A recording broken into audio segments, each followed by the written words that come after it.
ಶ್ರೀ ಗುರುಭ್ಯೋ ನಮಃ. ಹರಿ ಓಂ. ಆನಂದತೀರ್ಥವರದೆ ದಾನವಾರಣ್ಯಪಾವಕೆ ಜ್ಞಾನದಾಯಿನಿ ಸರ್ವೇಶೇ ಶ್ರೀನಿವಾಸೇಸ್ತು ಮೇ ಮನಃ. ಅಂಧೋಹಂ ಕರುಣಾಸಿಂಧೋ ವೀಕ್ಷೇನ ಕ್ಷೇಮಪದ್ಧತಿಂ ಇಂದಿರೇಶಕರಂ ಗೃಹ್ಣನ್ ವರ್ತಯಾನಿಂದ್ಯವರ್ತ್ಮನಿ. ವ್ಯಾಪ್ತಿರ್ಯಸ್ಯ ನಿಜೇ ನಿಜೇನ ಮಹಸಾ ಪಕ್ಷೇ ಸಪಕ್ಷೇ ಸ್ಥಿತಿಃ ವ್ಯಾವೃತ್ತಿಶ್ಚ ವಿಪಕ್ಷತೋಥ ವಿಷಯೇ ಸಕ್ತಿರ್ನ ವೈ ಬಾಧಿತೆ. ನೈವಾಸ್ತಿ ಪ್ರತಿಪಕ್ಷಯುಕ್ತಿರತುಲಂ ಶುದ್ಧಂ ಪ್ರಮಾಣಂ ಸಮೇ ಭೂಯಾತ್ ತತ್ವವಿನಿರ್ಣಯಾಯ ಭಗವಾನ್ ಆನಂದತೀರ್ಥೋ ಮುನಿಃ. ಭವತಿ ಯದನುಭಾವಾದೇಢಮೂಕೋಪಿ ವಾಗ್ಮೀ ಜಡಮತಿರಪಿ ಜಂತುರ್ಜಾಯತೆ ಪ್ರಾಜ್ಞಮೌಲಿಃ. सकलवचनचेतो देवता भारती सा मम वचसि निधत्तां सन्निधिं मानसे च. नमो वस्तात्विका देवा विष्णुभक्तिपरायणाः धर्ममार्गे प्रेरयन्तु भवन्तः सर्व एव हि. श्रीमन्मध्वमहाचार्यपदपद्मैकसद्मनाम् अणूनां महताञ्चापि करुणा भवतान्मयी. तपस्वाध्यायशुश्रूषा कृष्णपूजारतं मुनिम् विश्वेशमिष्टदं वन्दे परिव्राजचक्रवर्तिनं. श्रीमदानन्दतीर्थीयमतमाचन्द्रतारकम् आसेतोरातुषाराद्रे समीचीनं प्रवर्तताम्. जन्माद्यस्य यतोऽन्वयादितरतश्चार्थेष्वभिज्ञस्वराट् तेने ब्रह्महृदाय आदिकवये मुह्यं धियं सूरयः. तेजो वारिमृदां यथा विनिमयो यत्र त्रिसर्गो मृषा धाम्ना स्वेन सदा निरस्तकुहकं सत्यं परं धीमहि. धर्मः प्रोज्झितकैतवोऽत्र परमो निर्मत्सराणां सतां वेद्यं वास्तवमत्र वस्तु शिवदं तापत्रयोन्मूलनं. श्रीमद्भागवते महामुनिकृते किं वा परैरीश्वरः सद्यो हृद्यवरुध्यतेऽत्र कृतिभिः शुश्रूषुभिस्तत्क्षणात्. निगमकल्पतरोर्गलितं फलं शुकमुखादमृतद्रवसंयुतं पिबत भागवतं रसमालयं मुहुरहो रसिका भुवि भावुकाः. यं प्रव्रजन्तमनुपेतमपेतकृत्यं द्वैपायनो विरहकातर आजुहाव. पुत्रेति तन्मयतया तरवोऽपि नेदुस्तं सर्वभूतहृदयं मुनिमानतोऽस्मि. यस्वानुभावमखिलश्रुतिसारमेकमध्यात्मदीपमतितीर्षतां तमोन्धं संसारिणां करुणयाः पुराणगुह्यं तं व्याससूनुमुपयामि गुरुं मुनीनां. नारायणं नमस्कृत्य नरं चैव नरोत्तमं देवीं सरस्वतीं व्यासं ततो ग्रन्थमुदीरये. हरिः ओं. स्वस्त्यस्तु सुताम् अशेषसन्मङ्गलानि भवन्तु.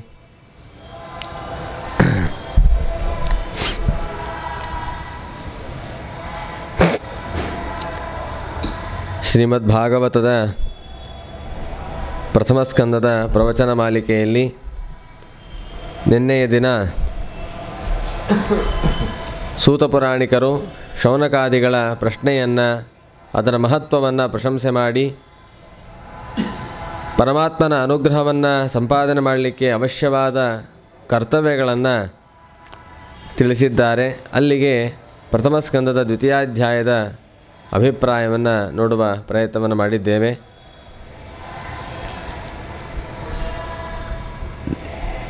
ಶೌನಕಾದಿಗಳ ಪ್ರಶ್ನೆಯಲ್ಲಿ ಹಾಗೂ ಸೂತಪುರಾಣಿಕರ ಉತ್ತರದಲ್ಲಿ ಒಂದು ಅಂಶ ಬಂದಿದೆ. ಭಗವಂತನ ಬೇರೆ ಬೇರೆ ಅವತಾರಗಳ ಬಗ್ಗೆಯೂ ನಮಗೆ ತಿಳಿಸಿಕೊಡಬೇಕು. ಸೂತ ಪುರಾಣಿಕರು ಹೇಳ್ತಾರೆ, ಲೀಲಾವತಾರಾನುಗತಃ ತಿರ್ಯಂಗ್ ನರ ಸುರಾದಿಷು. ಬೇರೆ ಬೇರೆ ಯೋನಿಗಳಲ್ಲಿ ಪರಮಾತ್ಮ ತಾನು ಅವತಾರ ಮಾಡಿ ಬಂದು, ಯೋನಿಗಳಲ್ಲಿ ಅಂತಂದರೆ ಆ ಕ್ಷುದ್ರವಾದ ದೇಹ ಅಂತ ಅರ್ಥ ಅಲ್ಲ, ಆ ಆಕಾರದ ದೇಹವನ್ನು ತಾನು ಸ್ವೀಕಾರ ಮಾಡಿ ತನ್ನ ಸ್ವರೂಪಭೂತವಾದ ಜ್ಞಾನಾನಂದಮಯವಾದಂತಹ ಆ ರೂಪವನ್ನು ಪ್ರಕಟ ಮಾಡುತ್ತಾನೆ. ಆ ರೀತಿಯಲ್ಲಿ ಬೇರೆ ಬೇರೆ ಜೀವಿಗಳಿಗೂ ಕೂಡ ಜೀವನದ ಕ್ರಮವನ್ನು ತಾನು ತೋರಿಸಿಕೊಡ್ತಾನೆ ಅಂತನ್ನೋದನ್ನು ತಿಳಿಸಿದ್ರು. ಅದರ ವಿವರಣೆಯನ್ನು, ಪರಮಾತ್ಮನ ಬೇರೆ ಬೇರೆ ಅವತಾರಗಳು ಅಂತಂದರೆ ಯಾವುದು, ಎಷ್ಟು ಅವತಾರಗಳನ್ನು ನಾವು ಸ್ಮರಣೆ ಮಾಡಲೇಬೇಕು. ಪರಮಾತ್ಮನ ಅವತಾರಗಳು ಅಸಂಖ್ಯವಾಗಿವೆ, ಅನಂತವಾಗಿವೆ. ಪರಮಾತ್ಮನೇ ಸತತಮೇಕರೂಪಿಣೆ, ದಶರೂಪಿಣೆ, ಶತಸಹಸ್ರರೂಪಿಣೆ, ಅವಿಕಾರಿಣೆ, ಸ್ಫುಟಮನಂತರೂಪಿಣೆ, ಸುಖಚಿತ್ ಸಮಸ್ತ ತನವೇ ನಮೋ ನಮಃ. ಹೀಗೆ ಪರಮಾತ್ಮನ ರೂಪಗಳು ಅನಂತ. ಆದರೆ ಎಲ್ಲ ರೂಪಗಳನ್ನು ಚಿಂತನೆ ಮಾಡಲಿಕ್ಕೆ, ತಿಳಿಯಲಿಕ್ಕೂ ನಮಗೆ ಸಾಧ್ಯ ಇಲ್ಲ. ಅದರಲ್ಲಿ ಯಾವುದನ್ನು ಅವಶ್ಯವಾಗಿ ತಿಳಿಯಲೇಬೇಕು, ಯಾವುದನ್ನು ತಿಳಿಯದಿದ್ದರೆ ನಾವು ಕೃತಜ್ಞರಾಗ್ತೇವೆ, ಸಾಧನೆಯ ಮಾರ್ಗದಿಂದ ವಂಚಿತರಾಗ್ತೇವೆ, ಅಂತಹ ರೂಪಗಳನ್ನು ತಿಳಿಸಿಕೊಡುತ್ತಾರೆ. ತೃತೀಯಾಧ್ಯಾಯದಲ್ಲಿ ಜಗೃಹೇ ಪೌರುಷಂ ರೂಪಂ ಭಗವಾನ್ ಮಹದಾದಿಭಿಃ ಸಂಭೂತಂ ಷೋಡಶಕಲಂ ಆದೌ ಲೋಕಸಿದೃಕ್ಷಯ. ಪುರುಷ ರೂಪವನ್ನು ಸ್ವೀಕಾರ ಮಾಡ್ತಾ ಇದ್ದಾನೆ ಪರಮಾತ್ಮ ಪದ್ಮನಾಭ ರೂಪದಿಂದ. ಪುರುಷ ರೂಪ ಅದಾದ ಮೇಲೆ ಯಸ್ಯಾಂಬಸಿ ಶಯಾನಸ್ಯ ಯೋಗನಿದ್ರಾಂ ವಿತನ್ವತಃ ನಾಭಿಃ ಹೃದಾಂಬುಜಾದಾಸೀತ್ ಬ್ರಹ್ಮ ವಿಶ್ವಸೃಜಾಂಪತಿ. ಆ ಪುರುಷ ರೂಪದಲ್ಲಿ ಮಹದಾದಿಭಿಃ ಷೋಡಶ ಮಹದಾದಿ ಏನು ತತ್ವಗಳಿದೆ, ಆ ತತ್ವಗಳಿಂದ ಒಡಗೂಡಿಕೊಂಡು ಪರಮಾತ್ಮ ರೂಪವನ್ನು ತಾನು ಪ್ರಕಟಗೊಳಿಸಿದ್ದಾನೆ. ಆ ಪುರುಷ ರೂಪದಿಂದಾಗಿ ಎಲ್ಲ ಜಗತ್ತಿನ ಸೃಷ್ಟಿಗಳು ನಡೀತಾ ಇದೆ. ಅದಾದ ಮೇಲೆ ಇನ್ನೊಂದು ವಿಶೇಷ ಏನು ಅಂತಂದರೆ, ಪರಮಾತ್ಮ ಯೋಗ ನಿದ್ರೆಯನ್ನು ಮಾಡ್ತಾ ಇದ್ದಂತೆ ಆ ರೂಪದಿಂದ. ಪ್ರಳಯೋದಕದಲ್ಲಿ ಯೋಗ ನಿದ್ರೆಯನ್ನು ಮಾಡ್ತಾ ಇದ್ದಾನೆ. ಯೋಗ ನಿದ್ರೆ ಅಂತಾರೆ ಮೇಲ್ನೋಟಕ್ಕೆ ನಿದ್ರೆ ಮಾಡ್ತಾ ಇರುವಂತೆ ತೋರುತ್ತೆ, ಆದರೆ ತನ್ನ ಸ್ವರೂಪವನ್ನು ತಾನು ಚಿಂತನೆ ಮಾಡ್ತಾ ಇರ್ತಾನೆ. ಆ ನಾಭಿ ಹೃದಾಂಬುಜಾದಾಸೀತ್, ಆ ಪರಮಾತ್ಮನ ನಾಭಿ ಎಂಬ ಸರೋವರದಿಂದ ಕಮಲ ಬಂದಿದೆ. ಆ ಕಮಲದಲ್ಲಿ ವಿಶ್ವಸೃಜಾಂಪತಿ ಬ್ರಹ್ಮದೇವರು ಅವತಾರ ಮಾಡಿ ಬಂದಿದ್ದಾರೆ. ಆದ್ದರಿಂದಲೇ ಆ ರೂಪಕ್ಕೆ ಪದ್ಮನಾಭ ರೂಪ ಅಂತ ಕರೆಯೋದು. ಪದ್ಮವು ಯಾರ ನಾಭಿಯಲ್ಲಿದೆಯೋ ಅವರು ಪದ್ಮನಾಭ. ಆ ಪರಮಾತ್ಮನ ಬೇರೆ ಬೇರೆ ಅವಯವಗಳ ವಿಶೇಷದಿಂದಲೇ ಎಲ್ಲ ವಿಸ್ತಾರವಾದಂತಹ ಲೋಕಗಳು ಸೃಷ್ಟಿದೆ. ಪಾದದಲ್ಲಿ ಪಾತಾಳ ಲೋಕದಿಂದ ಆರಂಭ ಮಾಡಿ ಶಿರಸ್ಸಿನಲ್ಲಿ ಸತ್ಯಲೋಕದ ಪರ್ಯಂತವಾಗಿ ಯಸ್ಯಾವಯವ ಸಂಸ್ಥಾನೈ ಕಲ್ಪಿತೋ ಲೋಕವಿಸ್ತರ ತದ್ವೈ ಭಗವತೋ ರೂಪಂ ವಿಶುದ್ಧಂ ಸತ್ವಮೂರ್ಜಿತಂ. ಹೀಗೆ ಪರಮಾತ್ಮನ ಆ ಪದ್ಮನಾಭ ರೂಪ ಪುರುಷ ರೂಪ ಅಂತನ್ನೋದು ಅಲ್ಲಿ ಪ್ರಾರಂಭದಲ್ಲಿ ಪ್ರಕಟವಾಗಿದೆ. ಅದಾದಮೇಲೆ ಬೇರೆ ಬೇರೆ ಅವತಾರಗಳು. ಸಯೇವ ಪ್ರಥಮಂ ದೇವ ಕೌಮಾರಂ ಸರ್ಗಮಾಸ್ಥಿತಃ. ಕೌಮಾರ ಸನತ್ಕುಮಾರ ಎನ್ನುವ ಭಗವಂತನ ರೂಪ. ನಾವು ಸನತ್ಕುಮಾರ ಅಂತ ಕೇಳಿದರೆ 4 ಜನ ಸನ್ಯಾಸಿಗಳಲ್ಲಿ ಕೇಳ್ತೀವಿ, ಸನಕ, ಸನಂದನ, ಸನತ್ಸುಜಾತ, ಸನತ್ಕುಮಾರ ಅಂತ. ಅಲ್ಲಿ ಬರುವ ಸನತ್ಕುಮಾರ ಅಂತಂದರೆ ಅದು ಕಾಮ. ಇಂದ್ರನ ಕಕ್ಷೆಯಲ್ಲಿ ಬರುವಂತಹ ಕಾಮರೇನಿದ್ದಾರೆ ಅವರ ಅವತಾರವೇ ಸನತ್ಕುಮಾರ ರೂಪ. ಇದೊಂದು ಭಾರಿ ವಿಚಿತ್ರ.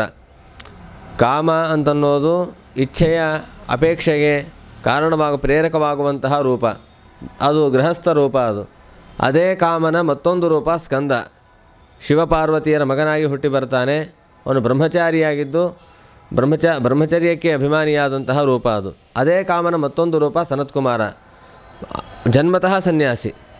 ಹಾಗಾದರೆ ಈ ಕಾಮಕ್ಕೆ ಯಾರು ಅಭಿಮಾನಿಯೋ ಅವರೇ ವೈರಾಗ್ಯಕ್ಕೂ ಅಭಿಮಾನಿಯಾಗುವ ರೀತಿಯಲ್ಲಿ ತಮ್ಮ ಜೀವನವನ್ನು ತೋರಿಸಿಕೊಟ್ಟಿದ್ದಾರೆ. ಬ್ರಹ್ಮಚರ್ಯ, ಸನ್ಯಾಸ, ಆ ಕಡೆ ಗಾರ್ಹಸ್ಥ್ಯ, ಈ 3 ಧರ್ಮಗಳನ್ನು ಪರಿಪಾಲನೆ ಮಾಡುವಂತಹ ಸಾಮರ್ಥ್ಯ ದೇವತೆಗಳಿಗೆ ಆ ಸಾಮರ್ಥ್ಯ ಇರುತ್ತಿಲ್ಲ ಅಂತಲ್ಲ, ಅದನ್ನು ನಾವು ಸ್ಪಷ್ಟವಾಗಿ ತಿಳಿಯಬೇಕು. ನಾವು ಕಾಮ ಅಂದ ತಕ್ಷಣ ಏನು ಬರೀ ಆಸೆಗಳನ್ನು ಮಾತ್ರ ಹುಟ್ಟಿಸ್ತಾನೆ ಅಂತ ಅಂದ್ಕೊಳ್ತಾ ಇರ್ತೀವಿ.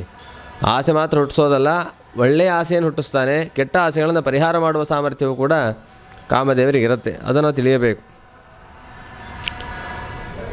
ಆ ಕಾಮನಲ್ಲಿ ಅಂತರ್ಯಾಮಿಯಾದ ಅಂದರೆ ಸನತ್ಕುಮಾರ ಎಂಬ ಕಾಮನ ಅವತಾರವೇನಿದೆ ಸನ್ಯಾಸಿ ರೂಪ, ಆ ಸನ್ಯಾಸಿ ರೂಪದಲ್ಲಿ ಅಂತರ್ಯಾಮಿಯಾದ ಭಗವಂತನ ರೂಪ ಸನತ್ಕುಮಾರ ರೂಪ. ಸನತ್ಕುಮಾರೋವ ತುಮಾಂ ಕಾಮದೇವಾತ್ ಅಂತ ಹೇಳ್ತಾರೆ. ಸನತ್ಕುಮಾರ ರೂಪಿಯಾದಂತಹ ಪರಮಾತ್ಮ ನಮ್ಮನ್ನು ಕಾಮನ ಬಾಧೆಗಳಿಂದ ಪರಿಹಾರ ಮಾಡಲಿ, ರಕ್ಷಣೆ ಮಾಡಲಿ ಅಂತ ಪ್ರಾರ್ಥನೆಯನ್ನು ಮಾಡ್ತಾರೆ. ಆ ಕೌಮಾರಂ ಸರ್ಗಮಾಸ್ಥಿತಃ, ಕೌಮಾರ ಸನತ್ಕುಮಾರ ಎಂಬ ಅವತಾರವನ್ನು ತಾನು ಪಡೆದಿದ್ದಾನೆ ಪರಮಾತ್ಮ. ಚಚಾರ ದುಶ್ಚರಂ ಬ್ರಹ್ಮ ಬ್ರಹ್ಮಚರ್ಯ ಅಖಂಡಿತಂ. ತಾನು ಅಖಂಡವಾದ ಬ್ರಹ್ಮಚರ್ಯವನ್ನು ಸ್ವೀಕಾರ ಮಾಡಿ ದುಶ್ಚರವಾದಂತಹ ತಪಸ್ಸನ್ನು ಆ ರೂಪದಲ್ಲಿ ಮಾಡಿದ್ದಾನೆ. ಅದಾದ ಮೇಲೆ ಯಜ್ಞೇಶಃ ಸೌಕರಂ ವಪುಃ. ಈ ಭೂಮಿ ತನ್ನ ಕಕ್ಷೆಯಿಂದ ರಸಾತಲಕ್ಕೆ ಹೋಗಿ ಕುಳಿತಿತ್ತು. ಅದನ್ನು ವಾಪಸ್ ತಂದು ಭೂಮಿಯ ಕಕ್ಷೆಯಲ್ಲಿ ನಿಲ್ಲಿಸಬೇಕು. ಅದಕ್ಕೋಸ್ಕರ ಪರಮಾತ್ಮ ತಾನು ಯಜ್ಞವರಾಹ ರೂಪಿಯಾಗಿ ಬಂದು ಆ ಭೂಮಿಯ ಉದ್ಧರಣೆಯನ್ನು ಮಾಡಿದ್ದಾನೆ. ತೃತೀಯಂ ಋಷಿಸರ್ಗಂ ವೈ ದೇವರ್ಷಿತ್ವಂ ಉಪೇತ್ಯ ಸಹ ತತ್ರ ಸಾತ್ವತಮಾಚಷ್ಟ ನೈಷ್ಕರ್ಮ್ಯಂ ಕರ್ಮಣಾಂ ಯತಃ. ಮಹಿದಾ ಸ್ವರೂಪದ ಅವತಾರವನ್ನು ಹೇಳ್ತಾರೆ. ತತ್ರ ಸಾತ್ವತಮಾಚಷ್ಟ. ಪಂಚರಾತ್ರವೇ ಮೊದಲಾದ ಅನೇಕ ಗ್ರಂಥಗಳನ್ನು ಪರಮಾತ್ಮ ತಾನು ರಚನೆ ಮಾಡುವುದರ ಮೂಲಕ ಮಹಿದಾಸಹ, ಆ ಐತರೇಯ ಶಾಖಾ ಅಂತೇನು ಕರಿತೀವಿ, ಅದು ಮಹಿದಾ ಸ್ವರೂಪಿಯಾದ ಪರಮಾತ್ಮನಿಗೆ ಸಂಬಂಧಪಟ್ಟಂತಹ ಶಾಖೆಗಳು ಅಂತನ್ನೋದು ಪ್ರಸಿದ್ಧಿ. ಹೀಗೆ ಪರಮಾತ್ಮನ ಮಹಿದಾ ಸ್ವರೂಪ ಇತರಾದೇವಿಯಲ್ಲಿ ಅವತಾರ ಮಾಡುವ ರೂಪ. ತುರ್ಯಂ ಧರ್ಮ ಕಲಾಸರ್ಗೆ ನರನಾರಾಯಣಾವೃಷಿ ಭೂತ್ವ ಆತ್ಮೋಪಶಮೋಪೇತ ಮಕರೋ ದುಶ್ಚರಂ ತಪಃ. ನಾಲ್ಕನೆಯದ್ದಾಗಿ ನರನಾರಾಯಣ ವೃಷಿ, ನರನಾರಾಯಣ ರೂಪದಿಂದ ಪರಮಾತ್ಮ ಅವತಾರ ಮಾಡ್ತಾನೆ. ಬದ್ರಿಯಲ್ಲಿ ತಾನು ಇರುವಂತಹ ಸನ್ನಿಧಾನ, ಅದರಲ್ಲಿ ನರ ಅಂತಂದರೆ ಶೇಷದೇವರು, ನಾರಾಯಣ ಅಂತಂದರೆ ಪರಮಾತ್ಮ. ಆ ನರನಲ್ಲಿ ಪರಮಾತ್ಮನ ನರರೂಪದಿಂದ ವಿಶೇಷವಾದ ಸನ್ನಿಧಾನವನ್ನು ಇಟ್ಟಿದ್ದಾನೆ. ಆ ನರನಾರಾಯಣ ರೂಪಗಳಿಂದ ಏನು ಮಾಡ್ತಾನೆ ಅಂತಂದರೆ ಆತ್ಮೋಪಶಮೋಪೇತಂ ದುಶ್ಚರಂ ತಪಃ. ಆತ್ಮೋಪಶಮ, ಪರಮಾತ್ಮನ ಅನುಗ್ರಹಕ್ಕೆ ಕಾರಣವಾಗುವ ಮನಸ್ಸಿನ ನೆಮ್ಮದಿ, ಮನಸ್ಸಿನ ಶುದ್ಧಿಗಳನ್ನು ಕೊಡುವಂತಹ ದುಶ್ಚರವಾದ ತಪಸ್ಸನ್ನು ಪರಮಾತ್ಮ ಆ ರೂಪದಿಂದ ಮಾಡಿ ತೋರಿಸಿದ್ದಾನೆ, ಯಾವ ರೀತಿಯಾಗಿ ತಪಸ್ಸನ್ನು ಮಾಡಬೇಕು ಅಂತ ಹೇಳಿ. ಅನಂತರ ಪಂಚಮಃ ಕಪಿಲೋ ನಾಮ ಸಿದ್ಧೇಶಃ ಕಾಲವಿಪ್ಲುತಂ. ಕಪಿಲ ನಾಮಕ ಪರಮಾತ್ಮ ದೇವಹೂತಿ ದೇವಿ ಕರ್ದಮ ಪ್ರಜಾಪತಿಗಳಿಗೆ ಮಗನಾಗಿ ಅವತಾರ ಮಾಡ್ತಾನೆ. ಪ್ರೋವಾಚ ಆಸುರಯೇ ಸಾಂಖ್ಯಂ ತತ್ವಗ್ರಾಮ ವಿನಿರ್ಣಯಂ. ಸಾಂಖ್ಯ ತತ್ವವನ್ನು ಪರಮಾತ್ಮ ಉಪದೇಶ ಮಾಡ್ತಾನೆ. ಅದರಲ್ಲೂ ಕೂಡ ಹಾಗೆ ಸಜ್ಜನರಿಗೆ ಸರಿಯಾಗಿ ಅರ್ಥವಾಗುವಂತೆ ಮಾಡ್ತಾನೆ, ದುರ್ಜನರಿಗೆ ಸರಿಯಾಗಿ ಅರ್ಥವಾಗದೇ ಇರುವಂತೆ ವಿಪರೀತವಾಗಿ ಅರ್ಥವಾಗುವಂತೆ ಮಾಡ್ತಾನೆ ಪರಮಾತ್ಮ. ಹೀಗೆ ಕಪಿಲ. ಅದಾದ ಮೇಲೆ ದತ್ತಾತ್ರೇಯ. ಷಷ್ಠಮತ್ರೇರಪತ್ಯಂ ಅಪತ್ಯತ್ವಂ ಮೃತಃ ಪ್ರಾಪ್ತೋ ಅನಸೂಯೆಯ ಆನ್ವೀಕ್ಷಿಕೆ ಮಲರ್ಕಾಯ ಪ್ರಹ್ಲಾದಾದಿಭ್ಯ ಊಚಿವಾನ್. ದತ್ತಾತ್ರೇಯ ರೂಪದಿಂದ, ದತ್ತ ಅಂತನ್ನೋದು ಭಗವಂತನ ಹೆಸರು, ಆತ್ರೇಯ ಅಂತಂದರೆ ಅತ್ರಿ ಋಷಿಗಳ ಮಗನಾಗಿ ಬಂದಿದ್ದರಿಂದಾಗಿ ಆತ್ರೇಯ ಅಂತ ಕರೀತಾರೆ. ಆ ದತ್ತರೂಪಿಯಾದ ಪರಮಾತ್ಮ. ಅನಂತರ ಯಜ್ಞನಾಮಕ ಪರಮಾತ್ಮ ಆಕೂತಿ ದೇವಿ ರುಚಿ ಪ್ರಜಾಪತಿಗಳಲ್ಲಿ ಯಜ್ಞನಾಮಕನಾಗಿ ಪರಮಾತ್ಮ ತಾನು ಅವತಾರವನ್ನು ಮಾಡ್ತಾನೆ. ಸುರಗಣೈ ಅಪಾತ್ ಸ್ವಾಯಂಭುವಾಂತರಂ. ಆ ಸ್ವಾಯಂಭುವ ಮನ್ವಂತರವನ್ನು ಕಾಪಾಡ್ತಾನಂತೆ, ಸ್ವಾಯಂಭುವ ಋಷಿಗಳನ್ನು ಕಾಪಾಡ್ತಾನೆ. ಈಶಾವಾಸ್ಯ ಉಪನಿಷತ್ತಿನಲ್ಲಿ ಮತ್ತು ಭಾಗವತದಲ್ಲೂ ಕೂಡ ಅದರ ಬಗ್ಗೆ ವಿಸ್ತಾರವಾಗಿ ಬರುತ್ತೆ. ಅಷ್ಟಮೋ ಮೇರುದೇವ್ಯಾಂತು ನಾಭೇರ್ಜಾತ ಉರುಕ್ರಮಃ ದರ್ಶಯನ್ ವರ್ತ್ಮಧೀರಾಣಾಂ ಸರ್ವಾಶ್ರಮ ನಮಸ್ಕೃತಂ. ಅನಂತರದಲ್ಲಿ ಮೇರುದೇವಿಯಲ್ಲಿ ನಾಭಿ ರಾಜನಿಂದ ಅವತಾರ ಮಾಡುವಂತಹ ಪರಮಾತ್ಮ ವೃಷಭದೇವ. ಇವತ್ತೇನು ಜೈನ ಪಂಥ ಅಂತ ನಾವು ಕೇಳ್ತೀವಿ, ಅದನ್ನು ವಿಚಿತ್ರವಾಗಿ ಪ್ರವರ್ತನೆ ಮಾಡಿದವನು. ಪರಮಾತ್ಮನ ಸರಿಯಾದ ಪ್ರವೃತ್ತಿಯನ್ನು ಅರ್ಥ ಮಾಡಿಕೊಳ್ಳದೇನೆ ವಿಚಿತ್ರವಾದ ಪ್ರವೃತ್ತಿಯನ್ನು ನಡೆದುಕೊಂಡು ಬಂದರು ಅಂತ ಹೇಳ್ತಾರೆ. ಪರಮಾತ್ಮ ಯಾವತ್ತೂ ಅವೈದಿಕವಾದ ವ್ಯವಸ್ಥೆಗೆ ತಾನು ಪ್ರೇರಕನಾಗೋದಿಲ್ಲ. ಅಂದರೆ ಅಭಿಪ್ರಾಯ, ಆ ತತ್ವಗಳನ್ನು ತಾನು ಮೋಕ್ಷ ಸಾಧನತ್ವೇನ ಅವುಗಳನ್ನು ಪ್ರವೃತ್ತಿ ಮಾಡೋದಿಲ್ಲ. ಆ ಪರಮಾತ್ಮ ಮಾಡಿದ ಪ್ರವೃತ್ತಿಯನ್ನು ಸರಿಯಾಗಿ ಅರ್ಥ ಮಾಡಿಕೊಳ್ಳದೇನೆ ವಿಪರೀತಾರ್ಥವನ್ನು ಮಾಡಿಕೊಂಡು ಕೆಲವು ಪ್ರವೃತ್ತಿಗಳು ಆರಂಭವಾಗತ್ತೆ. ಆ ವೃಷಭನಾಮಕ ಪರಮಾತ್ಮನ ಸಾಮರ್ಥ್ಯ ಎಂಥದ್ದು, ಸರ್ವಾಶ್ರಮ ನಮಸ್ಕೃತಂ. ಎಲ್ಲ ಆಶ್ರಮದವರು ಕೂಡ ನಮಸ್ಕಾರವನ್ನು ಮಾಡ್ತಾಯಿದ್ರು. ಋಷಿಭಿರಿ ಯಾಚಿತೋ ಭೇಜೆ ನವಮಂ ಪಾರ್ಥಿವಂ ವಪುಃ ದುಗ್ಧವಾನ್ ಔಷಧೀರ್ ವಿಪ್ರಾಹ ತೇನಾಯಂ ಚ ಉಷತ್ತಮಃ. ಅನಂತರ ಪೃಥುಚಕ್ರವರ್ತಿ. ಭಾಗವತವನ್ನು ಮೇಲೋಟಕ್ಕೆ ನೋಡಿದರೆ ಪೃಥುಚಕ್ರವರ್ತಿ ಭಗವಂತನ ಅವತಾರ ಅಂತಲೇ ಅನಿಸುತ್ತೆ. ಆಚಾರ್ಯರು ಹೇಳ್ತಾರೆ ಪೃಥುಚಕ್ರವರ್ತಿಯಲ್ಲಿರುವ ಭಗವಂತನ ರಾಜರಾಜೇಶ್ವರ ರೂಪ, ಅದನ್ನೇ ಪೃಥುಚಕ್ರವರ್ತಿ ಅಂತ ಹೇಳೋದು. ಆ ಸೂಕ್ಷ್ಮವನ್ನು ಗಮನಿಸಿಕೊಳ್ಳಬೇಕು. ಅಲ್ಲಿ ಏನು ಮಾಡಿದ, ಭೂಮಿಯನ್ನು ಗೋವನ್ನಾಗಿ ಮಾಡಿಕೊಂಡು ಅದರಲ್ಲಿ ಹಾಲನ್ನು ದೋಹನ ಮಾಡಿದರೆ, ಹಾಲನ್ನು ಕರೆದರೆ ಎಲ್ಲ ರೀತಿಯ ಸಂಪತ್ತುಗಳು ಕೂಡ ಬರಲಿಕ್ಕೆ ಪ್ರಾರಂಭವಾಯಿತು. ರೂಪಂಸ ಜಗೃಹೇ ಮಾತ್ಸ್ಯಂ ಚಾಕ್ಷುಷಾಂತರ ಸಂಪ್ಲವೇ. ಚಾಕ್ಷುಷ ಮನ್ವಂತರದ ಕೊನೆಯಲ್ಲಿ ಮತ್ಸ್ಯರೂಪವನ್ನು ಪರಮಾತ್ಮ ತಾನು ಸ್ವೀಕಾರ ಮಾಡ್ತಾನೆ. ಆಮೇಲೆ ಎಲ್ಲ ದೇವತೆಗಳು ದೈತ್ಯರು ಸೇರಿ ಸಮುದ್ರ ಮಥನವನ್ನು ಮಾಡುವಾಗ ಆ ಸಮುದ್ರ ಮಥನಕ್ಕಾಗಿ ಏನೋ ಒಂದು ಮಂದರ ಪರ್ವತವನ್ನು ತಂದಿರ್ತಾರೆ. ಆ ಪರ್ವತ ಕೆಳಗೆ ಕುಸಿಲಿಕ್ಕೆ ಶುರು ಆಗುತ್ತೆ ಭಾರಕ್ಕೆ.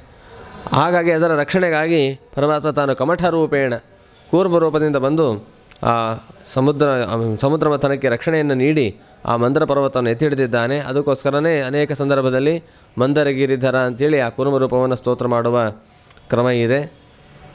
ಧಾನ್ವಂತರಂ ದ್ವಾದಶಮಂ ತ್ರಯೋದಶಮಮೇವ ಚ ಅಪಾಯೇತ್ ಸುಧಾಮನ್ಯಾನ್ ಮೋಹಿನ್ಯ ಮೋಹಯನ್ ಸ್ತ್ರೀಯ. ಅನಂತರದಲ್ಲಿ ಧನ್ವಂತರಿ ರೂಪ, ವಿಶೇಷವಾದ ಭಗವಂತನ ಧನ್ವಂತರಿಯ ರೂಪದ ಮಹತ್ವ ಇದೆ.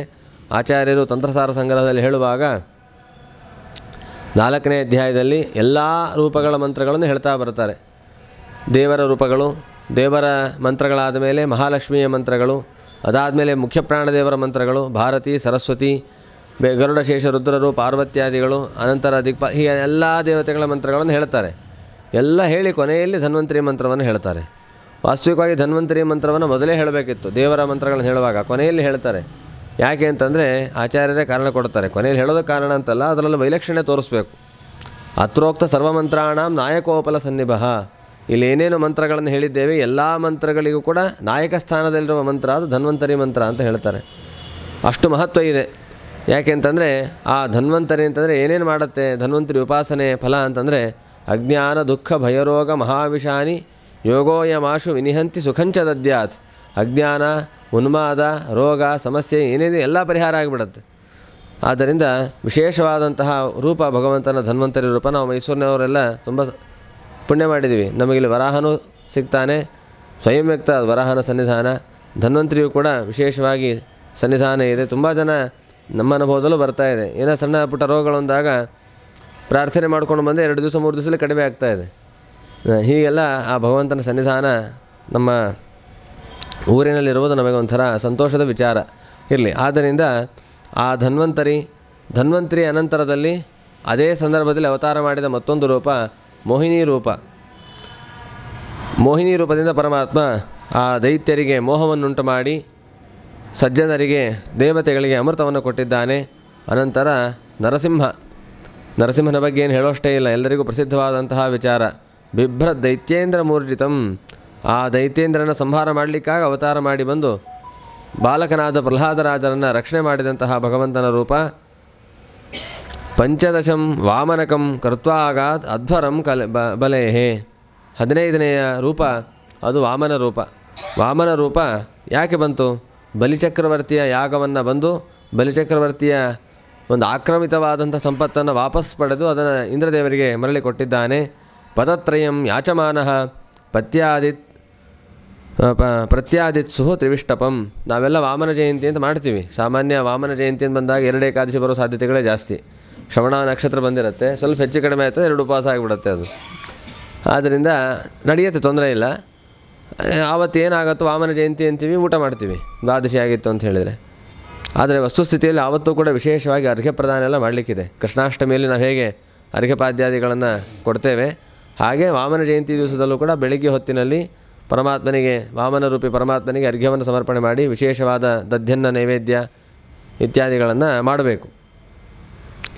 ಈ ಹಿಮಾಚಲ ಪ್ರದೇಶದಲ್ಲಿ ಯಮುನಾ ತೀರದ ಒಂದು ಊರು, ಪ್ರಾಯ ಹರಿದ್ವಾರದಿಂದ 100-150 ಕಿಲೋಮೀಟ್ರಿಗೆ ಬರ್ಬೋದು ಅನಿಸುತ್ತೆ. ಅಲ್ಲಿ ಇರೋರೊಬ್ಬರು ಪರಿಚಯ ಆದರು ಮೊನ್ನೆ. ಆ ಊರಿನಲ್ಲಿ ವಾಮನ ಜಯಂತಿಯನ್ನು ತುಂಬ ಜೋರು ಹಬ್ಬವನ್ನಾಗಿ ಮಾಡ್ತಾರಂತೆ. ಅದು ನಮ್ಮ ದೇಶದ ಯಾವ್ಯಾವ ಭಾಗದಲ್ಲಿ ಏನೇನಿದೆ ಅಂತ ಅನ್ನೋದು ಭಾರಿ ಆಶ್ಚರ್ಯ. ಯಮುನಾ ತೀರದ ಪ್ರದೇಶ ಅದು. ಹೆಚ್ಚು ಕಡಿಮೆ ಚಳಿಯೂ ಅತಿರೇಕ, ಬಿಸಿಲು ಅತಿರೇಕ ಅಲ್ಲಿ. ಈ ಸಂದರ್ಭದಲ್ಲೆಲ್ಲ ಹೀಟ್ರಿಲ್ಲದೆ ಬದುಕಲಿಕ್ಕೆ ಆಗೋದಿಲ್ಲ, ಅಷ್ಟು ಚಳಿ. ಬಿಸಿಲು ಬಂದಾಗೂ ಅಷ್ಟೇ, AC ಇಲ್ಲದೆ ಬದುಕಲಿಕ್ಕೆ ಆಗೋದಿಲ್ಲ. ಅಂತಹ ಘೋರವಾದ ಸ್ಥಿತಿ. ಡೆಹ್ರಾಡೂನು ಹರಿದ್ವಾರಕ್ಕೆ 3-4 ಗಂಟೆಯ ಸಮೀಪದಲ್ಲಿರೋದು. ಯಮುನಾ ನದಿ ತೀರ. ಅಲ್ಲಿ ತುಂಬ ಶುದ್ಧವಾದ ಯಮುನಾ ನದಿ ಸಿಗತ್ತಂತೆ ಸ್ನಾನಕ್ಕೆಲ್ಲ. ಮುಂದೆ ಬರ್ತಾ ಅದಕ್ಕೆ ಕಲುಷಿತ ಆಗಿದೆ. ಅದು ಹಿಮಾಲಯದಿಂದ ಬಂದ ತಕ್ಷಣದಲ್ಲೇ ಆ ಊರಿಗೆ ಬರುತ್ತೆ. ಅಲ್ಲಿ ಆ ಇಡೀ ಊರಿನಲ್ಲಿ ವಾಮನ ಜಯಂತಿ ಅಂತಂದರೆ ಇಡೀ ಊರಿನ ಜನಕ್ಕೆಲ್ಲ ಊಟಕ್ಕೆ ಹಾಕ್ತಾರಂತೆ. ಒಂದು ಕೃಷ್ಣನ ದೇವಸ್ಥಾನ ಇದೆ, ಅದು ವಾಮನ ಉತ್ಸವ ಮಾಡ್ತಾರೆ. ವಾಮನ ಜಯಂತಿ ಅಂದರೆ ಭಾರಿ ವಿಶೇಷ ಅಲ್ಲಿ. ಆ ಸುತ್ತಮುತ್ತ ಹಳ್ಳಿಯ ಜನರೆಲ್ಲ ಪಲ್ಲಕ್ಕಿಯಲ್ಲಿ ಕೃಷ್ಣದೇವರ ಚಿತ್ರವನ್ನು, ವಾಮನ ಚಿತ್ರವನ್ನು ಇಟ್ಕೊಂಡು ಬಂದು ಉತ್ಸವ ಮಾಡಿ ಆ ಯಮುನೆಯಲ್ಲಿ ಕರ್ಕೊಂಬಂದು ಅಲ್ಲೇನೋ ಒಂದು ಪೂಜೆಗಳನ್ನು ಮಾಡಿಕೊಂಡು ಮತ್ತು ಮೆರವಣಿಗೆ ಮಾಡ್ಕೊಂಡು ಕರ್ಕೊಂಡು ಹೋಗ್ತಾರಂತೆ. ಒಟ್ಟಾರೆ ಇಡೀ ಊರು ಜನಕ್ಕೆ ಊಟಕ್ಕೆ ಹಾಕ್ತಾರೆ. ಅಷ್ಟು ಜೋರಾಗಿ ವಾಮನ ಜಯಂತಿಯನ್ನು ಆಚರಣೆ ಮಾಡ್ತಾರಂತೆ. ಎಲ್ಲಿ ಏನೇನು ಸಂಪ್ರದಾಯಗಳಿರುತ್ತೋ, ಏನು ಭಗವಂತನ ವಿಶೇಷ ಕಾರುಣ್ಯ ತೋರಿಸಿರ್ತಾನೋ ಗೊತ್ತಿಲ್ಲ, ಹೀಗೆಲ್ಲ ಇದೆ. ವಾಮನ ಆದಮೇಲೆ ಆಯಿತು. ಅವತಾರೇ ಷೋಡಶಮೇ ಯಚ್ಛನ್ ಬ್ರಹ್ಮದ್ರುಹೋ ನೃಪಾನ್ ತ್ರಿಸಪ್ತಕೃತ್ವ ಕುಪಿತಃ ನಿಕ್ಷತ್ರ ಮಕರೋನ್ಮಹೀಂ. ಅನಂತರದಲ್ಲಿ 16ನೇ ರೂಪವನ್ನಾಗಿ ಹೇಳ್ತಾರೆ ಪರಮಾತ್ಮನ ಪರಶುರಾಮ ರೂಪ. 21 ಬಾರಿ ಪ್ರದಕ್ಷಿಣೆಯನ್ನು ಹಾಕಿ ಎಲ್ಲ ದುಷ್ಟಕ್ಷತ್ರಿಯರನ್ನು ಸಂಹಾರ ಮಾಡಿ ನಿಕ್ಷತ್ರಾಂ, ಕ್ಷತ್ರಿಯರೇ ಭೂಮಿಯಲ್ಲಿ ಇಲ್ಲದೇ ಇರುವಂತೆ ಮಾಡಿಬಿಟ್ಟ. ಕ್ಷತ್ರಿಯರೇ ಇಲ್ಲದಂತೆ ಮಾಡಿದ ಅಂತಂದರೆ ಅನೇಕ ಜನ ಕ್ಷತ್ರಿಯರಿದ್ದರಲ್ಲ ಆ ಸಂದರ್ಭದಲ್ಲಿ, ಅಂದರೆ ಕ್ಷತ್ರಿಯರ ಬಾಹುಲ್ಯವನ್ನು ಕಡಿಮೆ ಮಾಡಿದ ಅಂತ ಅರ್ಥ. ಬೇಕಾದ ಜನ ಇದ್ರು, ಕೆಲವು ನಿಯಮಗಳನ್ನು ಇಟ್ಕೊಂಡಿದ್ದರಂತೆ ಪರಶುರಾಮ ದೇವರು. ಮುಂದೆಲ್ಲ ಆ ವಿಷಯಗಳು ಬರುತ್ತೆ. ಯಾರು ಸ್ತ್ರೀ ಜೊತೆ ಇರ್ತಾರೋ ಅವರನ್ನು ಸಂಹಾರ ಮಾಡೋದಿಲ್ಲ ಅಂತ ಹೀಗೆಲ್ಲ ಏನೋ ಕೆಲವು ನಿಯಮಗಳು. ಹಾಗಾಗಿ ದಶರಥ ಮಹಾರಾಜ ಎಷ್ಟು ಸತಿ ಪರಶುರಾಮ ದೇವರು ಬರ್ತಾರೆ ಅಂದಾಗಲೂ ಕೂಡ ಅಷ್ಟು ಸತಿ ಮದುವೆ ಮಾಡ್ಕೊಳ್ತಿದ್ದಂತ ಹೀಗೆಲ್ಲ ಹೇಳ್ತಾರೆ. ಒಟ್ಟಾರೆ ಹೀಗೆಲ್ಲ ಕೆಲವರು ಉಳ್ಕೊಂಡಿದ್ದಿದೆ, ಇಲ್ಲ ಅಂತಲ್ಲ. ಒಟ್ಟು ಕ್ಷತ್ರಿಯರ ಬಾಹುಲ್ಯವನ್ನು, ಅದರಲ್ಲೂ ದುಷ್ಟಕ್ಷತ್ರಿಯರ ಬಾಹುಲ್ಯವನ್ನು ಪರಮಾತ್ಮ ತಾನು ಪರಿಹಾರ ಮಾಡಿದ್ದಾನೆ. ಇವತ್ತಿಗೆ ಪರಶುರಾಮ ದೇವರ ಆರಾಧನೆ ತುಂಬ ಅನಿವಾರ್ಯ ಇದೆ. ಯಾಕೆಂದರೆ ಪರಶುರಾಮ ದೇವರು ಅಂತಂದರೆ ಕ್ಷಾತ್ರ ತೇಜಸ್ಸು ಬ್ರಹ್ಮ ತೇಜಸ್ಸು ಎರಡರ ಸಮ್ಮೇಳನ. ಅದು ಪರಮಾತ್ಮನಿಗೆ ಅಸಾಧಾರಣ ಶಕ್ತಿ, ಪ್ರಶ್ನೆಯೇ ಇಲ್ಲ. ಆದರೆ ಲೋಕದಲ್ಲಿ ತೋರಿಸುವಾಗ ಸ್ವಯಂ ತಾನು ಬ್ರಾಹ್ಮಣನಾಗಿದ್ದು ಪ್ರಸಂಗ ಬಂದರೆ ಕ್ಷಾತ್ರ ತೇಜಸ್ಸನ್ನು ಕೂಡ ಪ್ರಕಟಗೊಳಿಸ್ತೀವಿ ಅನ್ನುವ ರೀತಿಯಲ್ಲಿ ಪರಮಾತ್ಮ ತಾನು ತೋರಿಸಿದ್ದಾನೆ. ಹಾಗಾಗಿ ನಾವು ಕೂಡ ನಾವೇನು ಯುದ್ಧ ಮಾಡಬೇಕಾಗಿಲ್ಲ, ಆದರೆ ಆ ಬುದ್ಧಿ ಇರಬೇಕು, ಆ ಆಲೋಚನೆಗಳಿರಬೇಕು, ಆ ಜಾಗೃತಿ ಇರಬೇಕು. ನಮ್ಮ ವಾಸುಕಿಯವರು ಹೇಳ್ತಿರ್ತಾರೆ ಯಾವಾಗೂ, ಬರೀ ಇಷ್ಟೇ ಉಪನ್ಯಾಸ ಮಾಡ್ತಾಯಿದ್ರೆ ಪ್ರಯೋಜನ ಇಲ್ಲ, ಸ್ವಲ್ಪ ದೇಶದ ಬಗ್ಗೆನೂ ಯೋಚನೆ ಮಾಡಬೇಕು ಅಂತ ಅನಿವಾರ್ಯತೆ ಇದೆ. ಉಪನ್ಯಾಸ ಮಾಡಿದ್ರಲ್ಲ, ಪ್ರತಿನಿತ್ಯ ಪ್ರತಿ ಕ್ಷಣದಲ್ಲೂ ಯೋಚನೆ ಮಾಡಬೇಕಾದ ಅನಿವಾರ್ಯತೆ ಇದೆ. ಯಾವಾಗ ಯಾವ ಸಮಯದಲ್ಲಿ ಏನಾಗುತ್ತೋ ಗೊತ್ತಿಲ್ಲ, ಅಂತಹ ಪರಿಸ್ಥಿತಿ ಇದೆ. ಹಾಗಾಗಿ ಆ ಪರಶುರಾಮ ದೇವರ ವಿಶೇಷವಾದ ಉಪಾಸನೆ ಮಾಡ್ತಾಯಿದ್ರೆ ಅವರ ಅಗ್ನಿಗೂ ಅಭಿಮಾನಿ. ಬ್ರಾಹ್ಮಣ ಅಂತಂದರೆ ಅಗ್ನಿ ಥರ ಇರಬೇಕು, ನೋಡಿದರೆ ಭಯ ಆಗಬೇಕು. ಭಯ ಆಗಬೇಕು ಅನ್ನಲಿಕ್ಕೆ ಮುಖ ಕೆಂಪು ಮಾಡಿಕೊಂಡು, ಕಣ್ಣು ಕೆಂಪು ಮಾಡಿಕೊಂಡು, ಕೋರೆ ಹಲಗಳನ್ನು ಬಿಟ್ಕೊಂಡು ಜೋರು ಒದರಾಡ್ತಾ ಇರೋದಲ್ಲ. ಆ ಬ್ರಹ್ಮ ತೇಜಸ್ಸು, ಆ ತೇಜಸ್ಸನ್ನು ಕಂಡಾಗಲೇ ತಲೆಬಾಗುವಂತಹ ಪರಿಸ್ಥಿತಿ ಇರಬೇಕು. ಅದು ಬರಬೇಕು ಅಂತಂದರೆ ಅಗ್ನಿಯ ಉಪಾಸನೆ, ಮಂತ್ರಗಳ ಉಪಾಸನೆ, ಪಾರಾಯಣಾದಿಗಳನ್ನು ಮಾಡಿಕೊಂಡ್ರೆ ಮಾತ್ರ ಅಂತಹ ಸಿದ್ಧಿ ಬರಲಿಕ್ಕೆ ಸಾಧ್ಯ ಇದೆ. ನಮ್ಮ ಶ್ರೀಮದ್ ಆಚಾರ್ಯರು ವಿಚಿತ್ರ ನೋಡಿ, ಅವರು ಅವತಾರ ಮಾಡಿದ್ದು ಪರಶುರಾಮ ಕ್ಷೇತ್ರದಲ್ಲಿ. ಅವರ ಮನೆಯ ದೇವರು ಕೂಡ ಪರಶುರಾಮನೇ. ಅನಂತಾಸನ ಅಂತಂದ್ರಲ್ಲಿ ಪರಶುರಾಮನ ಸನ್ನಿಧಾನವೂ ಇದೆ, ಅನಂತ ಪದ್ಮನಾಭನ ಸನ್ನಿಧಾನವೂ ಇದೆ ಅಂತ ಹೇಳ್ತಾರೆ. ಒಟ್ಟಾರೆ ಆ ಪರಶುರಾಮನ ವಿಶೇಷವಾದ ಉಪಾಸನೆಯನ್ನು ಮಾಡಬೇಕು ಅಂತ ಅನ್ನೋದನ್ನು ಶ್ರೀಮದ್ ಆಚಾರ್ಯರು ತೋರಿಸಿಕೊಟ್ಟಿದ್ದಾರೆ. ಅಂತಹ ಪರಶುರಾಮ ರೂಪ ಅದಾದ ಮೇಲೆ 17ನೇ ರೂಪವಾಗಿ ವೇದವ್ಯಾಸ ರೂಪವನ್ನು ಹೇಳ್ತಾರೆ. ತತಃ ಸಪ್ತದಶೇ ಜಾತಃ ಸತ್ಯವತ್ಯಾಂ ಪರಾಶರಾತ್ ಚಕ್ರೇ ವೇದತರೋಶಾಖಾ ದೃಷ್ಟ್ವಾ ಪುಂಸೋಲ್ಪ ಮೇಧಸಃ. ಮುಂದೆ ಮುಂದೆ ಬರುವ ಜನರ ಮೇಧಾಶಕ್ತಿಯ ದೌರ್ಬಲ್ಯವನ್ನು ಕಂಡು ಸಣ್ಣ ಪುಟ್ಟ ವೇದ ಮಂತ್ರಗಳನ್ನೇ ಅಭ್ಯಾಸ ಮಾಡಲಿಕ್ಕೆ ಆಗೋದಿಲ್ಲ. ಇನ್ನು ಅಪಾರವಾದ ವೇದರಾಶಿಗಳಿದ್ದರೆ, ಈಗ ನೋಡಿ ಎಲ್ಲ ಸಂಹಿತಾ ಪಾಠ ಅಂತ ತುಂಬ ಕಡೆ ನಡೀತಾ ಇದೆ. ವೇದ ಪಾಠಗಳೆಲ್ಲ ಒಬ್ಬೊಬ್ಬರು ಋಗ್ವೇದ, ಒಬ್ಬರು ಯಜುರ್ವೇದ ಹೀಗೆಲ್ಲ ಮಾಡ್ತಾರೆ. ಅದರಲ್ಲಿ ನಮಗೆ ಇವತ್ತು ಸಿಗೋದು 10,000 ಮಂತ್ರಗಳಿರುವಂತಹ ಋಗ್ ಸಂಹಿತೆ ಸಿಗುತ್ತೆ. ಆ ಮಂತ್ರಗಳನ್ನು ಕಲೀಲಿಕ್ಕೆ 6 ವರ್ಷ ಸಮಯ ತೊಗೊಳ್ತಾ ಇದ್ದೀವಿ. ಹಗಲು ರಾತ್ರಿ ಅದನ್ನೇ ಕಲಿಯೋದು. 6 ವರ್ಷ ಸಮಯ ತೊಗೊಂಡು ಅದನ್ನು ಕಲಿತು ಸಿದ್ಧಿ ಮಾಡಿಕೊಂಡ್ರೆ ಒಂದು ವೇದದಲ್ಲಿ ಪರಿಣಿತ ಅಂತ ಆಗುತ್ತೆ. ಆದರೆ ವಸ್ತುಸ್ಥಿತಿ ಅಷ್ಟೇನ ಋಗ್ವೇದ ಇರೋದು, ಅನಂತಾವೈ ವೇದಾಹ. ಆ ವೇದಗಳಲ್ಲೂ ಕೂಡ 24 ಶಾಖೆಗಳು ಋಗ್ವೇದಕ್ಕೆ, ಯಜುರ್ವೇದಕ್ಕೆ 101 ಶಾಖೆಗಳು, ಸಾಮವೇದಕ್ಕೆ 1000 ಶಾಖೆಗಳು, ಅಥರ್ವ ವೇದಕ್ಕೆ 12 ಶಾಖೆಗಳು. ಆ ಶಾಖೋಪಶಾಖೆಗಳನ್ನು ಯಾರು ಅರ್ಥ ಮಾಡಿಕೊಳ್ಳಿಕ್ಕೆ ಸಾಧ್ಯ ಇದೆ? ಶಾಖೆಗಳಿಂದ ಮೂಲ ವೇದವನ್ನು ಅರ್ಥ ಮಾಡ್ಕೊಳ್ಳಿಕ್ಕೆ ಎಲ್ಲಿ ಸಾಧ್ಯ ಇದೆ? ಸಾಧ್ಯವೇ ಇಲ್ಲ. ಅದು ಅಷ್ಟು ವೇದಗಳೇನಾದ್ರು ನಮ್ಮ ಎದುರಿಗಿದ್ದರೆ ನಾವು ಅಕ್ಷರಶಃ ವೇದವನ್ನು ಬಿಟ್ಟು ದೂರ ಓಡಿ ಹೋಗ್ತಾ ಇದ್ವಿ. ಈಗಿರೋ ಒಂದು ಪವಮಾನ ಸೂಕ್ತ, ಪುರುಷ ಸೂಕ್ತವನ್ನೇ ಹೇಳಿ ಸಾಧ್ಯ ಇಲ್ಲ, ನಮಗೆ ಮುಟ್ಟೋದೇ ಇಲ್ಲ, ಅಂಥ ಸ್ಥಿತಿ ಇದೆ. ಅದಕ್ಕೋಸ್ಕರ ದೃಷ್ಟ್ವಾ ಪುಂಸೋಲ್ಪ ಮೇಧಸಃ, ಈ ಪುರುಷರ ಮೇಧಾಶಕ್ತಿಯ ಕೊರತೆ, ಇವರಿಗೆಲ್ಲವನ್ನು ಅರಗಿಸ್ಕೊಳ್ಳೋ ಸಾಮರ್ಥ್ಯ ಇಲ್ಲ, ಎಲ್ಲವನ್ನು ಅಧ್ಯಯನ ಮಾಡಲಾರು ಇವರು. ಕಡೆ ಇಷ್ಟಾರು ಸಾರವನ್ನು ತೆಗೆದುಕೊಡೋಣ ಅಂತ ಇವತ್ತು ಅದನ್ನು ನಾವು ಸಂಗ್ರಹ ಮಾಡಿ ಮಂತ್ರಸ್ತೋತ್ರ ಸಂಗ್ರಹ ಅಂತ ಮಾಡ್ತೀವಿ. ಅವಶ್ಯವಾಗಿ ಪಠನೆ ಮಾಡಬೇಕಾದ ಋಕ್ಸಂಹಿತೆ ಅಷ್ಟು ಓದದೇ ಇದ್ದರೂ ಋಕ್ಸಂಹಿತೆಯಲ್ಲಿ ಪ್ರಧಾನವಾಗಿ ಬೇಕಾದ ಪಂಚಸೂಕ್ತಗಳು, 10 ಸೂಕ್ತಗಳು, ಕಡೆಗೆ ಅದು ಈ ಮುಂದಿನ ಕಾಲಕ್ಕೆ ಹೊರಟೋಯ್ತು. ಅಷ್ಟು ಸೂಕ್ತಗಳು ಹೇಳಿಕ್ಕಾಗದೆ ಅದರಲ್ಲಿ ಒಂದೊಂದು ಋಕ್ಕುಗಳು ಇನ್ನೆಷ್ಟು ಮುಂದೆ ಬರುತ್ತೆ. ಆ ಋಕ್ಕುಗಳು ಹೇಳಿಕ್ಕಾಗದಿದ್ದರೆ ಬರೀ ಇಷ್ಟು ಮಂತ್ರಗಳು ಹೇಳಿಬಿಡಿ ಸಾಕು, ಇಷ್ಟು ನಾಮಸ್ಮರಣೆ ಮಾಡಿಬಿಡಿ ಅಂತ. ಕಡೆಗೆ ಬಂದಿಲ್ಲೋದಲ್ಲೇ ಕಲಿಯೋಗದೆ ನಾಮಸ್ಮರಣ ಅನ್ನೋದಕ್ಕೆ ಬಂದಿಲ್ಲೋದು, ಅದಕ್ಕೆ ಇಷ್ಟೆಲ್ಲ ನಡೀತಾ ಇದೆ. ಇದನ್ನೆಲ್ಲ ಗಮನಿಸಿಕೊಂಡು ವೇದವ್ಯಾಸ ದೇವರು ಈ ದೊಡ್ಡದಾದ ವೇದವೃಕ್ಷವನ್ನು ಯಾರು ತಾನೇ ಒಲಿಸಿಕೊಳ್ತಾರೆ ಅದರ ಶಾಖೋಪಶಾಖೆಗಳನ್ನು ಮಾಡಿಕೊಡೋಣ, ಎಷ್ಟೆಷ್ಟಾಗುತ್ತೋ ಅಷ್ಟು ಕಲೀಲಿ ಅಂತ ಹೇಳಿ ಆ ಶಾಖೋಪಶಾಖೆಗಳನ್ನು ಮಾಡಿಕೊಟ್ಟಿದ್ದಾರೆ. ಈ ಸಂದರ್ಭದಲ್ಲಿ ನಾವು ನೆನಪಿಸ್ಕೊಳ್ಬೇಕಾದ ಅಂಶ ಏನು ಅಂತಂದರೆ, ಪದ್ಮನಾಭ ತೀರ್ಥರ ಒಂದು ಸಾಮರ್ಥ್ಯವನ್ನು ನೆನಪಿಸ್ಕೊಳ್ಬೇಕು. ನಮ್ಮ ಮಹಾ ದುರ್ದೈವ, ದೊಡ್ಡ ದೊಡ್ಡ ಜ್ಞಾನಿಗಳು ತಪಸ್ಸುಗಳು ನಮ್ಮ ಪರಂಪರೆಯಲ್ಲಿದ್ದರೂ ಕೂಡ ಅವರ ಮಹಿಮೆಯನ್ನು ನೆನಪಿಸ್ಕೊಳ್ಳಿಕ್ಕೆ ನಮಗೆ ಅವಕಾಶವಿರೋದಿಲ್ಲ. ಯಾಕೆಂದ್ರೆ ಅವರ ಆರಾಧನೆ ಬಂದರೆ ಗಲಾಟೆಗಳೇ ನಡೀತಾ ಇರುತ್ತೆ. ಅಯ್ಯೋ ಬೇಡವೇ ಬೇಡಪ್ಪ ಅಂತ ಅನ್ನಿಸ್ಬೇಕು. ಈಗ ನಡೀತಾ ಇರುತ್ತೆ, ಪಾಪ ಏನು ಮಾಡ್ತೀರಿ. ಆದರೆ ಅವರ ಸಾಮರ್ಥ್ಯವನ್ನು ನಾವು ಗಮನಿಸಬೇಕು. ಪದ್ಮನಾಭ ತೀರ್ಥರನ್ನು ಅವರ ಆರಾಧನೆ ಸಂದರ್ಭದಲ್ಲಿ ವಿಶೇಷವಾಗಿ ಮಾಡಬೇಕು, ಬೇಡ ಅಂತಲ್ಲ. ಆದರೆ ಪ್ರತಿನಿತ್ಯವೂ ಅವರ ಸ್ಮರಣೆಯನ್ನು ಮಾಡಬೇಕು ನಾವು. ಯಾಕೆಂದರೆ ಅವರಿಗಿದ್ದ ಪಾಂಡಿತ್ಯದ ಸಾಮರ್ಥ್ಯ ಎಂಥದ್ದು. ಅವರ ಆಚಾರ್ಯರ ಶಿಷ್ಯರು ದೊಡ್ಡ ಜ್ಞಾನಿಗಳು, ಕೆಲವರು ಅವ್ರನ್ನ ಶೇಷದೇವರ ಅವತಾರ ಅಂತಾರೆ, ಅವೆಲ್ಲ ಇರಲಿ ಒಂದು ಕಡೆ. ಆದರೆ ಒಬ್ಬ ಪಂಡಿತನಾಗಿ ಯಾವ ಹಂತಕ್ಕೆ ಅವರು ಬೆಳೆದಿದ್ದರು ಅಂತ ಅನ್ನೋದನ್ನು ಪಂಡಿತಾಚಾರ್ಯರು ತಿಳಿಸ್ತಾರೆ. ಯಸ್ತ್ರಯಿ ಸಕಲ ಪಕ್ಷ ಶಿಕ್ಷಕ.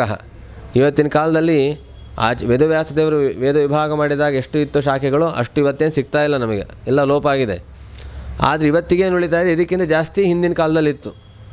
700-800 ವರ್ಷಗಳ ಕೆಳಗೆ ಹೋದರೆ ಪ್ರಾಯ ಇವತ್ತಿನಿಗಿಂತ ಡಬಲ್ ತ್ರಿಬಲ್ ಆದರೂ ಶಾಖೆಗಳ ವೇದ ಶಾಖೆಗಳ ಸ್ಥಿತಿ ಅಂತನ್ನೋದು ಇದ್ದೇ ಇರುತ್ತೆ. ಇವತ್ತೇ ವೇದಕ್ಕೆ ಋಗ್ವೇದಕ್ಕೆ 2 ಶಾಖೆ, ಯಜುರ್ವೇದಕ್ಕೆ ಒಂದು 5-6 ಶಾಖೆಗಳು, ಸಾಮವೇದಕ್ಕೆ ಒಂದು 3 ಶಾಖೆಗಳಂತಲ್ಲಿ ಇವತ್ತು ಸಿಗ್ತಾ ಇದೆ. ಆವಾಗ ಇನ್ನೂ ಬೇಕಾದಷ್ಟು ಇದ್ದೇ ಇರುತ್ತೆ. ಆ ಕಾಲದಲ್ಲಿ ವೇದಗಳಿಗೆ ಸಂಬಂಧಪಟ್ಟ ಎಷ್ಟು ಶಾಖೆಗಳು ಅಂತಿತ್ತೋ ಆ ಎಲ್ಲ ಶಾಖೆಗಳಲ್ಲೂ ಇದಮಿತ್ತಮಂತ ನಿರ್ಣಯ ಕೊಡುವ ಸಾಮರ್ಥ್ಯ ಪದ್ಮನಾಭ ತೀರ್ಥರಿಗಿತ್ತಂತೆ, ಶೋಭನ ಭಟ್ಟರಿಗೆ. ಯಸ್ತ್ರಯಿ ಸಕಲ ಪಕ್ಷ ಶಿಕ್ಷಕ. ಶಾಕಲ ಸಂಹಿತೆ ಆಗಿರ್ಬೋದು, ಭಾಷ್ಕಲ ಸಂಹಿತೆ, ಕಠ, ತೈತ್ತರೀಯ, ಯಾವುದೇ ಇರಲಿ ಅದು, ಅವರವರ ಆಶ್ವಲಾಯನ, ಆಪಸ್ತಂಭ, ಸೂತ್ರಗಳು, ಯಾವುದೇ ವೇದದ ಪ್ರಭೇದ ಇರಲಿ, ಒಟ್ಟು ವೇದಕ್ಕೆ ಸಂಬಂಧಪಟ್ಟ ಯಾವುದೇ ವಿಷಯವನ್ನು ಕೇಳಿದರೂ ಅದರ ಬಗ್ಗೆ ನಿಖರವಾದ ನಿರ್ಣಯವನ್ನು ಕೊಡುವ ಸಾಮರ್ಥ್ಯ ಶೋಭನ ಭಟ್ಟರಿಗಿತ್ತಂತೆ. ಯಸ್ತ್ರಯಿ ಸಕಲ ಪಕ್ಷ ಶಿಕ್ಷಕ. ಆ ಕಾಲದಲ್ಲಿ ಯಾರ್ಯಾರು ದೊಡ್ಡವರು ಅಂತಿದ್ರೋ ಅವರೆಲ್ಲರೂ ಕೂಡ ತಲೆಬಾಗ್ತಾ ಇದ್ರಂತೆ ಪದ್ಮನಾಭ ತೀರ್ಥರಿಗೆ, ಶೋಭನ ಭಟ್ಟರಿಗೆ. ಇನ್ನೋರು ಪದ್ಮನಾಭ ತೀರ್ಥರು ಆಗಿಲ್ಲ ಆ ಸಮಯದಲ್ಲಿ. ಜೊತೆಗೆ ವೇದ ಭಾರತ ಪುರಾಣ ನಿಷ್ಠಿತ. ಎಲ್ಲ ವೇದಗಳ ಜ್ಞಾನ ಇತ್ತು, ಪುರಾಣಗಳ ಜ್ಞಾನ ಇತ್ತು, ಮಹಾಭಾರತದ ಜ್ಞಾನ ಇತ್ತು. ಜೊತೆಗೆ ವರ್ತಮಾನ ಸಮಯ ನಿರಾಕರೋತ್. ಆ ಕಾಲದಲ್ಲಿ ಆಚಾರ್ಯರ ಪರಿಚಯ ಆಗೋಕ್ಕಿಂತ ಮುಂಚೆ ಏನೇನು ಸಿದ್ಧಾಂತಗಳಂತ ಇತ್ತು, ಆ ಎಲ್ಲ ಸಿದ್ಧಾಂತಗಳನ್ನು ಆಳವಾಗಿ ವಿಮರ್ಶೆಯನ್ನು ಮಾಡಿ ಇದರ ಪರಿಸ್ಥಿತಿ ಇಷ್ಟೇ, ಇದರಲ್ಲಿ ಇಷ್ಟು ದೋಷಗಳಿದೆ, ಇದು ಪರಿಪೂರ್ಣ ಅಲ್ಲ ಅಂತ ಹೇಳ್ತಿದ್ರಂಥವ್ರು. ಅಷ್ಟು ಸಾಮರ್ಥ್ಯ ಇತ್ತು ಅವರಿಗೆ. ಮತ್ತು ತರ್ಕಶಾಸ್ತ್ರದಲ್ಲಿ ಒಳ್ಳೆಯ ಪಾಂಡಿತ್ಯ. ಹಾಗಾದರೆ ಆಚಾರ್ಯರಿಂದ ಅವ್ರಿಗೆ ಸಿಕ್ಕಿದ್ದೇನು? ಅವ್ರಿಗೆ ಇಷ್ಟೆಲ್ಲ ಪಾಂಡಿತ್ಯ ಇತ್ತು ಅಂತಂದ ಮೇಲೆ ಅವ್ರ ಆಚಾರ್ಯ ಶಿಷ್ಯರಾಗೋದು ಅಂದ್ರೆ ಏನು? ಯಾಕೆ ಶಿಷ್ಯರಾಗಿದ್ದು?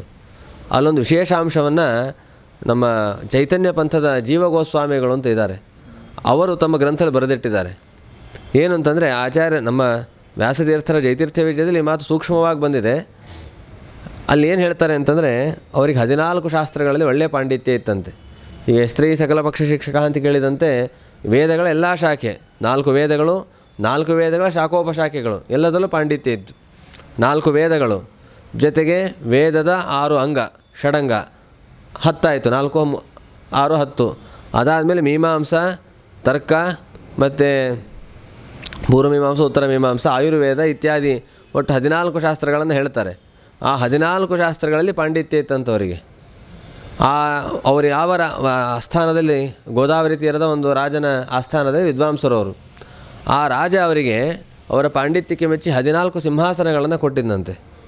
ಅಂದರೆ ಅವರು ವೇದಾಂತದ ಬಗ್ಗೆ ಮಾತನಾಡುವಾಗ ವೇದಾಂತ ಸಿಂಹಾಸನದಲ್ಲಿ ಕೂತು ಮಾತಾಡಬೇಕು, ತರ್ಕಶಾಸ್ತ್ರದ ಬಗ್ಗೆ ಮಾತಾಡಬೇಕಾದ್ರೆ ತರ್ಕ ಸಿಂಹಾಸನದಲ್ಲಿ ಕೂತು ಮಾತಾಡಬೇಕು. ಈ ರೀತಿ ವೈಭವ ಅವರದ್ದು.